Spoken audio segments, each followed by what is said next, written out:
Oh, hello. I didn't see you there.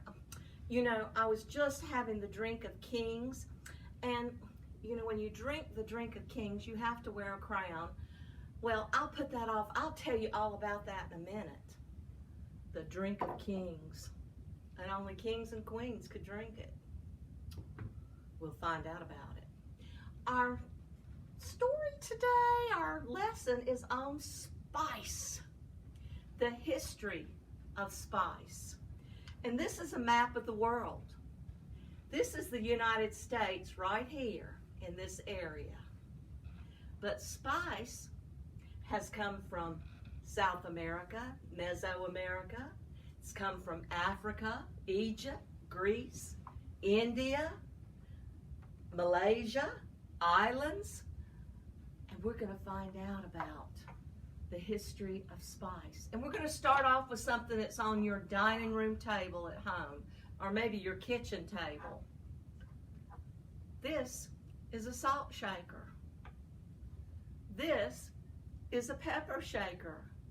If you had lived 500 years ago, the only people that had salt and pepper were either extremely wealthy people or kings or queens. And our pepper is very finely ground. Their pepper was not. Excuse me. Salt is very finely ground that we use today. Wasn't back 500 years ago. This bag of salt, I have a drawstring bag full of salt. If I lived 500 years ago, this salt would be worth its weight in gold, and I would be very rich. The salt that people had back then was very coarse. You can see it was very large grained. We use this today as ice cream salt to freeze our ice cream. But back then, people would have to pound this to make it smaller to use on their food. Now, why in the world would people want to pay so much money for salt?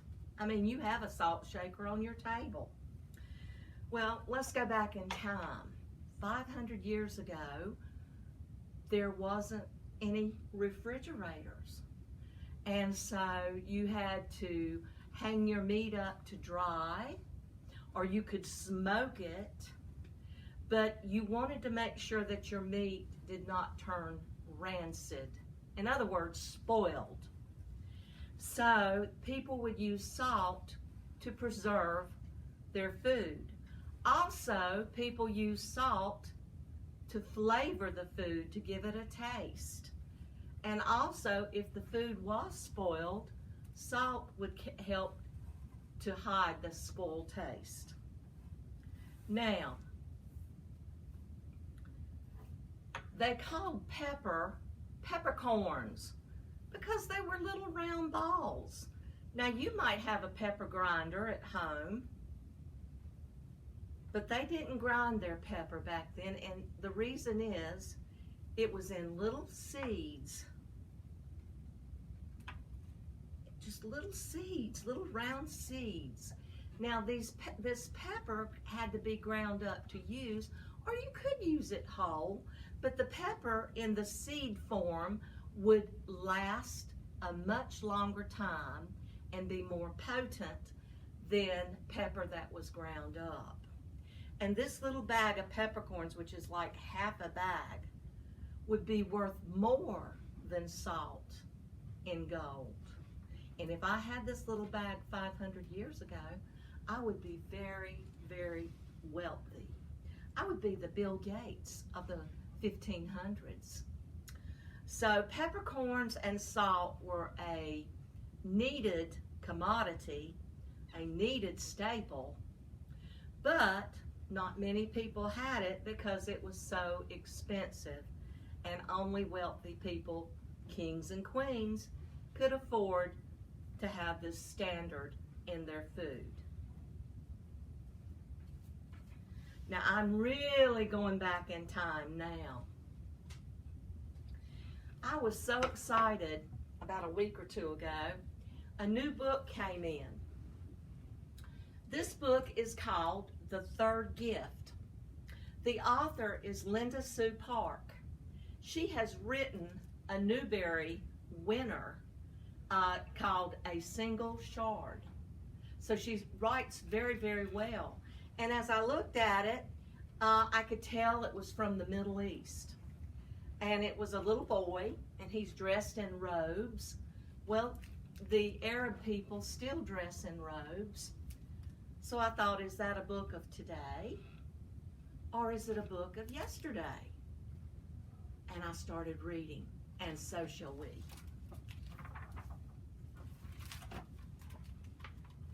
My father collects tears, not the kind that rolls down your cheek. That's what they're called, the pearls of sap out of special trees when the bark is cut. Maybe they are called tears because it seems like the tree is crying. So they make a mark in the tree, and the resin, the sap of the tree, oozes out and dries and forms a little ball that they call pearls. My father knows where the good trees are. I walk with him, the basket in one hand, the water gourd hanging over my shoulder. We walk a long way. Some of the trees are close together, but most of them are far apart. One tree here, another tree there, and yet another far beyond. They are not beautiful trees.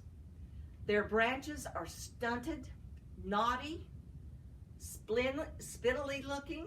Their leaves are dull, grayish green. You'd never know that their sap is valuable. My father has to see inside each tree. Of course, can't really see inside a tree, but he looks carefully at the trunk and the branches. He tears off a leaf and sniffs it. He runs his hand on the bark of the tree. Sometimes he shakes his head. Not this tree, not now. And we walk again in the heat and the dust. Other times he nods his head and takes up an axe. This is another thing he knows, how to cut through the bark twice in the shape of an X. Not too deep, not too shallow, and in exactly the same place. He makes the first cut, then the second. He steps back. Together we watch. I hold my breath. A tear begins to emerge. A tear of sap, which is the blood of the tree. If my father has chosen well, and he usually does, for he has been harvesting these tears all his life, plenty of sap will bubble out from a pocket beneath the bark. It will form a big tear before the sap ceases flowing.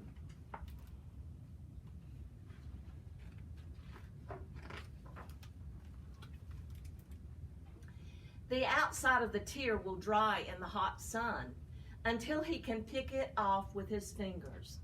So we let it kind of hang there and dry on the tree. My father's tears are large. Their rough, dried shell protecting the treasure of resin inside. Other collectors are not as skillful as my father. Their tears are small, all shell and no center. My father sells these tears to the spice merchants in the marketplace because the tears take time and skill to harvest. They fetch a lot of money, and people must pay even more to buy them from the spice merchants. The tears are used for many things. They can be ground up as medicine for headaches or stomach aches. They can be used to flavor wine. Some people like to rub the resin on their skins to soothe a rash. The best tears, the most expensive ones, are used for funerals. The tears are ground into a powder, then steeped in oil. The oil is used to wash the body of the one who has died. Other tears are burned during the funeral, so their scent fills the air. It is a sharp, clean smell. You know, if that is at someone's funeral, that someone is dearly loved. My father takes me with him to harvest the tears. He holds out a leaf for me to sniff. He tells me to rub my hand over the trunk and the bark of the tree. I do not know what I'm supposed to do yet, but I'm learning, and one day I will know. Until then, I carry the basket and the water gourd, and I watch and I learn. Go ahead, my father says. I set the basket down and reach for the tear. I twist it off carefully, but quickly, just as I have seen him do it. I hold it in my palm, turn it over, and sniff, and it smells wonderful. Then I place it gently in the basket. On the way home, I look at it again. It's very large. A few weeks later, we walk to the market. It's after midday when we arrive. The spice merchant waves and calls to us. I have been waiting for you. Here, here. Inside his tent, there are 3 men. They wear fine robes and are drinking tea. The robes are red, gold, and blue. I have never seen such robes before in such colors. The spice merchant says to his customers, "This is the man I was telling you about. He has the best." The 3 men examined all our tears. They spoke to one another in a strange language. Finally, they look at the merchant and my father, and they nod. "We have a gift of gold and a gift of frankincense," said the man in red. "Now we will add to them a gift of myrrh." These pearls that they harvested from the tree is called myrrh.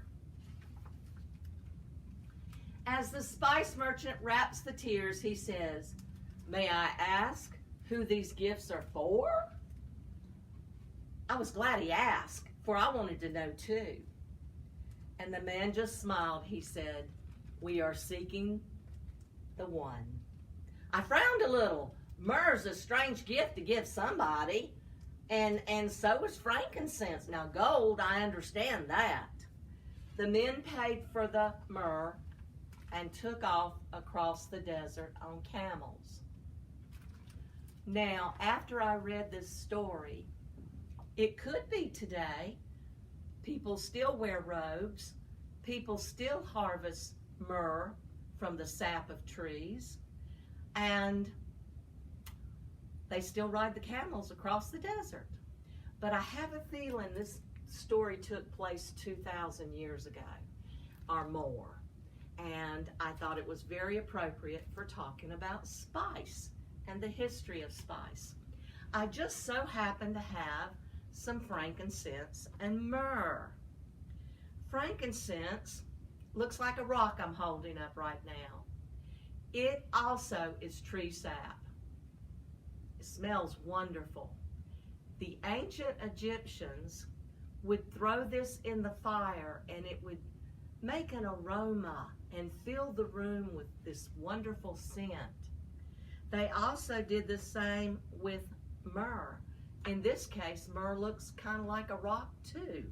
These have been broken up. They're not in little round circles. But you put this in a fire also and it smells wonderful. Now, you have to understand, thousands of years ago, a lot of people did not take baths. And they kept animals in their house to help heat the house. That was one way besides having a fire. So if you can imagine, it probably was pretty smelly back then. And so if you could put myrrh and frankincense in a fire and have a wonderful aroma, you wouldn't mind it. Now the gold. Now this is encased. These are gold flakes. And it's encased in water in a little glass globe. But this is how they would mine gold, in little flakes. And they would have a bag of these little gold flakes. And then eventually they would smelt it down. Smelt is another word for melting. And they would smelt the metal and make a sheet of the gold. But in this case, it's just little flakes. And only wealthy people had frankincense and myrrh, which came from the sap of trees, to use to help refresh the air in their home or around them. And some people would even grind it up and put it in oil and use it on their body to give them a pleasant smell too, because there was no deodorant back then. So this was probably one of the first deodorants too. Now, when the people in Europe started looking around at what they could trade, they started going to certain parts of the world. For example, India, Africa, and a little bit later they went into South America and Mesoamerica.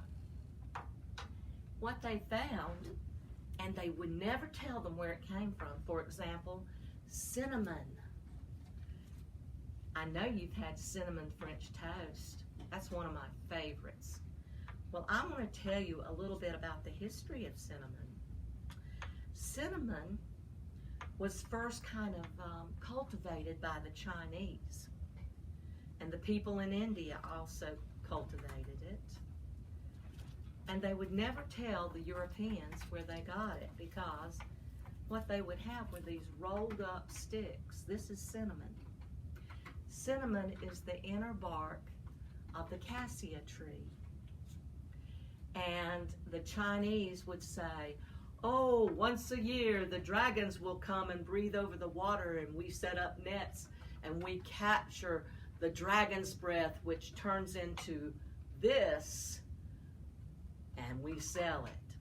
Well, Europeans bought it for a while, and eventually they found out it came from trees.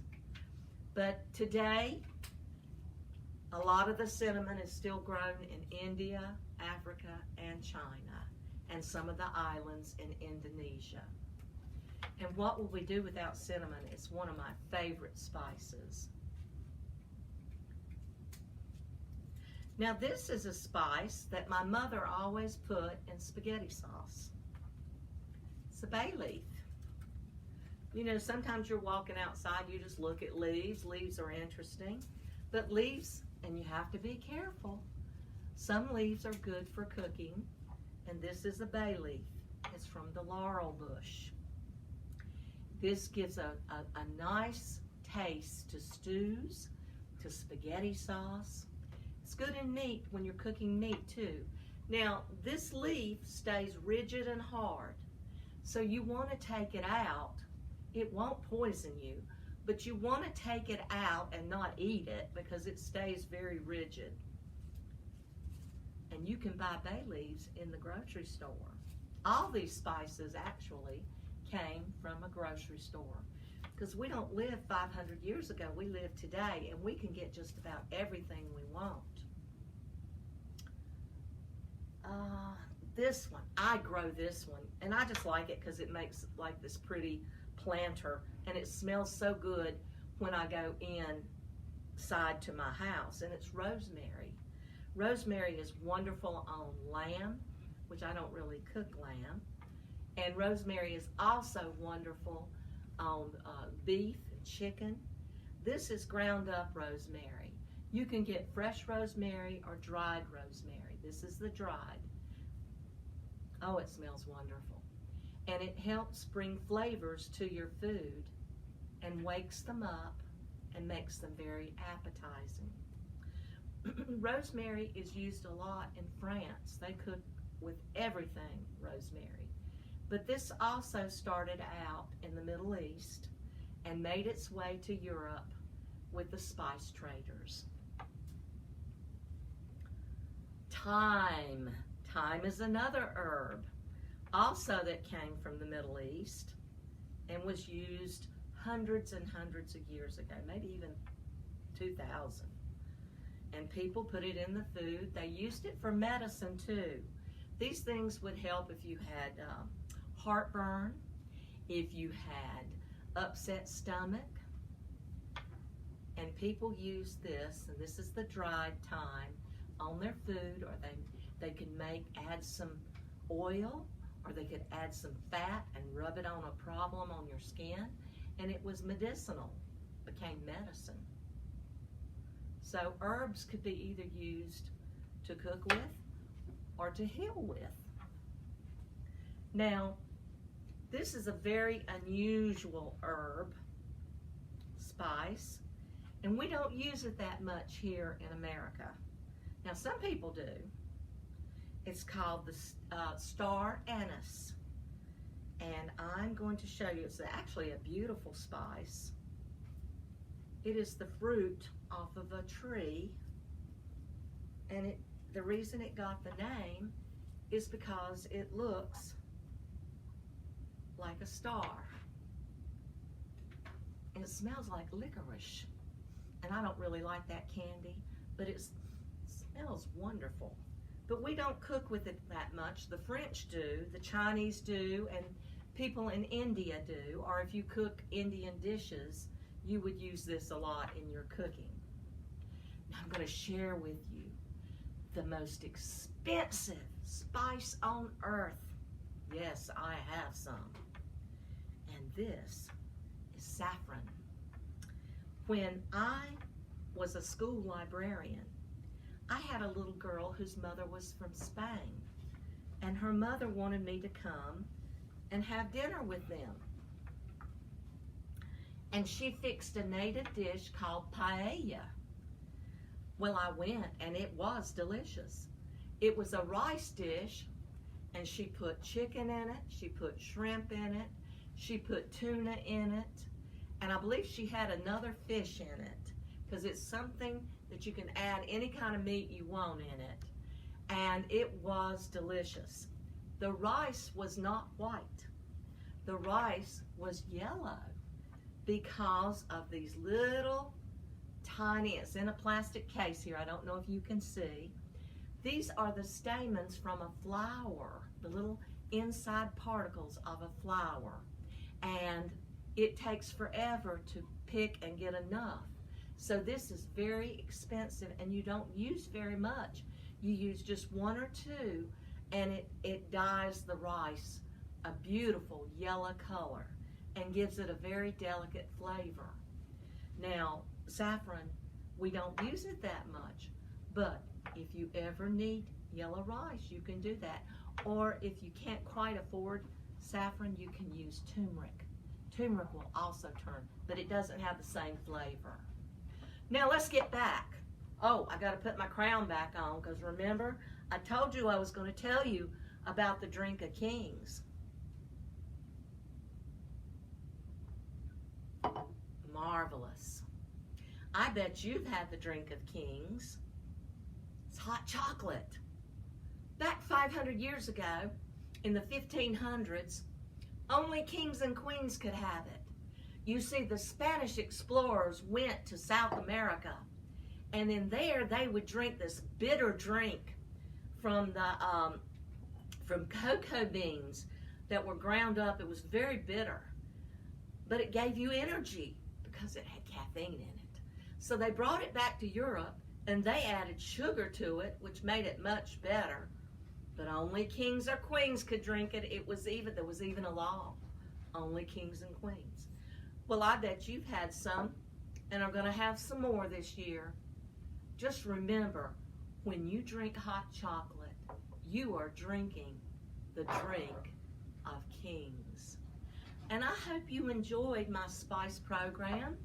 I think it's very interesting how man has adapted, learned to cook, use certain things to make it taste better and to preserve it, to use spices to be a fragrance the air, to use it as an early deodorant. I mean, it's just amazing what man learned to do with what he found out in nature. And again, remember to drink the drink of kings. Till next time,